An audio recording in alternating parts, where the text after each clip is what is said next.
آج میں آپ کے سامنے مسلمان کی صفات خوبیاں بیان کروں گا، یعنی یہ بتاؤں گا کہ مسلمان ہونے کے لیے کم سے کم شرط کیا ہے اور آدمی کو کم سے کم کیا کیا ہونا چاہیے کہ وہ مسلمان کہلائے جانے کے قابل ہو۔ اس بات کو سمجھنے کے لیے سب سے پہلے آپ کو یہ جاننا چاہیے کہ کفر کیا ہے اور اسلام کیا ہے۔ کفر یہ ہے کہ آدمی خدا کی فرما برداری سے انکار کر دے، اور اسلام یہ ہے کہ آدمی صرف خدا کا فرما بردار ہو اور ہر ایسے طریقے یا قانون یا حکم کو ماننے سے انکار کر دے جو خدا کی بھیجی ہوئی ہدایت کے خلاف ہو۔ اسلام اور کفر کا یہ فرق قرآن مجید میں اللہ پاک نے سورہ مائدہ کی آیت نمبر 44 میں فرمایا ہے کہ وَمَن لَّمْ يَحْكُم بِمَا أَنزَلَ اللَّهُ فَأُولَٰئِكَ هُمُ الْكَافِرُونَ، یعنی جو خدا کی اتاری ہوئی ہدایت کے مطابق فیصلہ نہ کرے، ایسے لوگ ہی دراصل کافر ہیں۔ فیصلہ کرنے سے یہ مراد نہیں ہے کہ عدالت میں جو مقدمہ کیا جائے بس اسی کا فیصلہ خدا کی کتاب کے مطابق ہو، بلکہ دراصل اس سے مراد وہ فیصلہ ہے جو ہر شخص اپنی زندگی میں ہر وقت کیا کرتا ہے۔ ہر موقع پر آپ کے سامنے یہ سوال آتا ہے کہ فلاں کام کیا جائے یا نہ کیا جائے، فلاں بات اس طرح کی جائے یا اس طرح کی جائے، فلاں معاملے میں یہ طریقہ اپنایا جائے یا وہ طریقہ اپنایا جائے۔ ایسے تمام موقعوں پر ایک طریقہ خدا کی کتاب ہے اور رسول اللہ صلی اللہ علیہ وسلم کی سنت بتاتی ہے، اور دوسرا طریقہ انسان کے اپنے من کی خواہشیں یا باپ دادا کی رسمیں یا انسان کے بنائے ہوئے قانون بتاتے ہیں۔ اب جو شخص خدا کے بتائے ہوئے طریقے کو چھوڑ کر کسی دوسرے کے مطابق کام کرنے کا فیصلہ کرتا ہے، وہ دراصل کفر کا طریقہ اختیار کرتا ہے۔ اگر اس نے اپنی ساری زندگی کے لیے یہی ڈھنگ اختیار کیا ہے تو وہ پورا کافر ہے۔ اگر وہ کچھ معاملوں میں تو خدا کی ہدایت کو مانتا ہو اور کچھ میں اپنے نفس کی خواہشوں کو یا رسم و رواج کو یا انسان کے قانون کو خدا کے قانون پر ترجیح دیتا ہے، تو جتنا کہ وہ خدا کے قانون سے بغاوت کرتا ہے اتنا ہی وہ کفر میں مبتلا ہے۔ کوئی آدھا کافر ہے، کوئی چوتھائی کافر ہے، کسی میں 10واں حصہ کفر کا ہے اور کسی میں 20واں حصہ کفر کا۔ غرض جتنی خدا کے قانون سے بغاوت ہے اتنا ہی حصہ کفر کا بھی ہے۔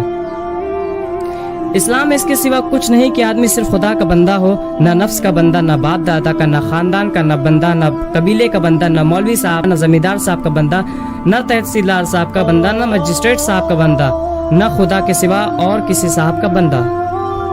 قرآن پاک میں اللہ پاک نے سورہ آل عمران کی آیت نمبر 64 میں فرمایا ہے کہ قُلْ يَا أَهْلَ الْكِتَابِ تَعَالَوْا إِلَىٰ كَلِمَةٍ سَوَاءٍ بَيْنَنَا وَبَيْنَكُمْ أَلَّا نَعْبُدَ إِلَّا اللَّهَ وَلَا نُشْرِكَ بِهِ شَيْئًا وَلَا يَتَّخِذَ بَعْضُنَا بَعْضًا أَرْبَابًا مِّن دُونِ اللَّهِ فَإِن تَوَلَّوْا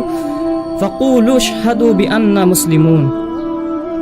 یعنی اے نبی کتاب والے سے کہو کہ آؤ ہم تم ایک ایسی بات پر اتفاق کر لے جو ہمارے اور تمہارے بیچ ایک سی ہے، یعنی جو تمہارے نبی بھی بتا گئے اور خدا کا نبی ہونے کی حیثیت سے میں بھی وہی باتیں کہتا ہوں۔ وہ بات یہ ہے کہ ایک تو ہم اللہ کے سوا کسی کے بندے بن کر نہ رہے، دوسرا یہ کہ خدائی میں کسی کو شریک نہ کرے، اور تیسری بات یہ کہ کوئی انسان کسی انسان کو اپنا مالک اپنا آقا نہ بنائے۔ یہ تین باتیں اگر وہ نہیں مانتے تو ان سے کہہ دو کہ گواہ رہو ہم تو مسلمان ہیں، یعنی ان تین باتوں کو مانتے ہیں۔ اللہ پاک نے سورہ آل عمران کی آیت نمبر 83 میں فرمایا کہ افغیر دین اللہ یبغون ولہ اسلم من فی السماوات والارض طوعا وکرہا والیہ یرجعون، یعنی کہ وہ خدا کی اطاعت کے سوا کسی اور کی اطاعت چاہتے ہیں، حالانکہ زمین اور آسمان کی ہر چیزیں چاہے نہ چاہے خدا کی اطاعت کر رہی ہیں اور سب کو اسی کی طرف پلٹنا ہے۔ ان دونوں آیتوں میں ایک ہی بات بیان کی گئی ہے، یعنی یہ کہ اصلی دین خدا کی اطاعت اور فرمانبرداری ہے۔ خدا کی عبادت کے معنی یہ نہیں ہے کہ بس 5 وقت اس کے آگے سجدہ کر لو، بلکہ اس کے عبادت کے معنی یہ ہے کہ رات دن میں ہر وقت اس کے حکم کی اطاعت کرو، جس چیز سے اس نے روکا ہے اس سے رک جاؤ، جس چیز کا اس نے حکم دیا اس پر عمل کرو۔ ہر معاملے میں یہ دیکھو کہ خدا کا حکم کیا ہے، یا نہ دیکھو کہ تمہارا اپنا دل کیا کہتا ہے، تمہاری عقل کیا کہتی ہے، باپ دادا کیا کر گئے، خاندان اور برادری کی کیا مرضی ہے، اور فلاں صاحب کا کیا حکم ہے اور فلاں صاحب کی کیا مرضی ہے۔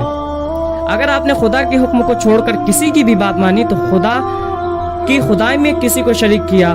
اس کو وہ درجہ دیا جو صرف خدا کا درجہ ہے۔ حکم دینے والا تو صرف اللہ ہے۔ سورہ الانعام کی آیت نمبر 57 میں اللہ پاک نے فرمایا کہ ان الحکم الا للہ، حکم تو بس اللہ کا ہے۔ بندگی کے لائق تو صرف وہ ہے جس نے آپ کو پیدا کیا ہے اور جس کے بلبوتے پر آپ زندہ ہیں۔ زمین اور آسمان کی ہر چیز اسی کا حکم مان رہی ہے۔ کوئی پتھر کسی پتھر کی اطاعت نہیں کرتا، کوئی پیڑ کسی پیڑ کی اطاعت نہیں کرتا, کوئی جانور کسی جانور کی اطاعت نہیں کرتا, پھر کیا آپ جانوروں اور پیڑوں اور پتھروں سے بھی گئے گزرے ہو گئے ہیں کہ وہ تو صرف خدا کی اطاعت کرے اور آپ خدا کو چھوڑ کر انسانوں کی اطاعت کریں؟ یہ وہ بات ہے جو قرآن کی ان دونوں آیتوں میں بیان کی گئی ہے.